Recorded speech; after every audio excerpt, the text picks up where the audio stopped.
Pourquoi je suis triste sans raison? Un phénomène intéressant est la façon dont nous voyons la réalité différemment. Pourquoi le même verre est-il à moitié plein pour une personne et à moitié vide pour une autre? Certains sont naturellement optimistes et satisfaits de la vie, tandis que d'autres se concentrent davantage sur l'échec.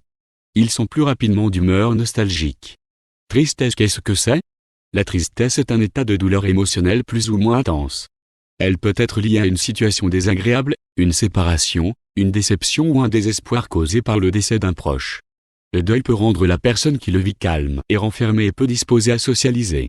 Quelles sont ses causes? La tristesse est une réaction courante et typique du corps face à des situations difficiles et à des maladies.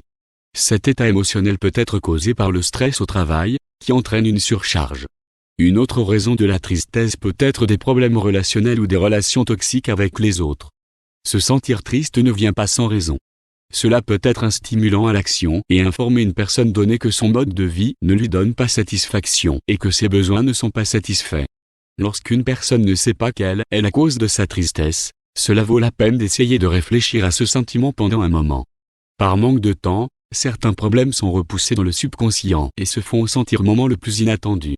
Pourquoi suis-je triste? Un phénomène intéressant est la façon dont nous voyons la réalité différemment. Pourquoi le même verre est-il à moitié plein pour une personne et à moitié vide pour une autre?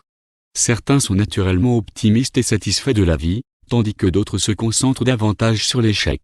Ils sont plus rapidement d'humeur nostalgique. Bien sûr, se sentir triste peut avoir de nombreuses causes différentes. Son niveau un jour donné peut être affecté par la météo, la santé, par exemple les hormones ou la douleur, la perte, par exemple le décès d'un être cher, le sentiment d'inconfort ou le fait que notre plan a échoué. Elle est également influencée, entre autres, par notre personnalité. Elle détermine la façon dont nous percevons le monde et dont nous évaluons les situations que nous rencontrons dans la vie. En conséquence, deux personnes réagiront au même événement de différentes manières, par exemple avec tristesse et impuissance, ou avec une poussée de motivation et d'action. Tout dépend de notre attitude et de notre perspective sur la vie. Je suis triste égale je suis en bonne santé. Pour comprendre ce qu'est la tristesse, vous devez d'abord regarder vos émotions. Leur définition est beaucoup plus large qu'il n'y paraît. Ce n'est pas seulement la pensée de « je me sens heureux » ou « je suis surpris ». Les émotions sont des phénomènes complexes qui impliquent à la fois le corps et l'esprit. C'est un ensemble de réactions corporelles qui apparaissent en réponse à la situation dans laquelle une personne s'est retrouvée. Imaginez un moment où vous ressentez une énorme vague du bonheur. La manifestation de l'agitation physiologique qui l'accompagne est un rythme cardiaque plus rapide. Votre ressenti sera positif car la situation est agréable. À cela s'ajoute l'action de processus cognitifs, grâce auxquels vous interpréterez ce moment comme du bonheur. Vous avez des souvenirs et des attentes parce que vous avez déjà ressenti cela auparavant qui vous permettent de les reconnaître. Les moyens d'expression visibles sont le changement des expressions faciales, par exemple un sourire, et de la posture du corps. Grâce à cela, vous pouvez voir si la personne est par exemple tendue ou détendue. Ce sont les composantes des réponses comportementales.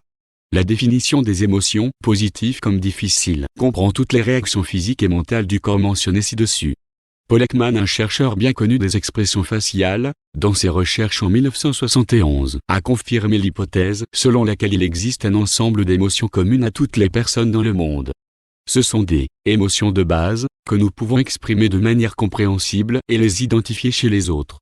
La peur, le dégoût, le bonheur, la surprise, la tristesse et la colère étaient correctement reconnues par la tribu Ford de Nouvelle-Guinée, qui n'avait aucun contact avec la culture occidentale.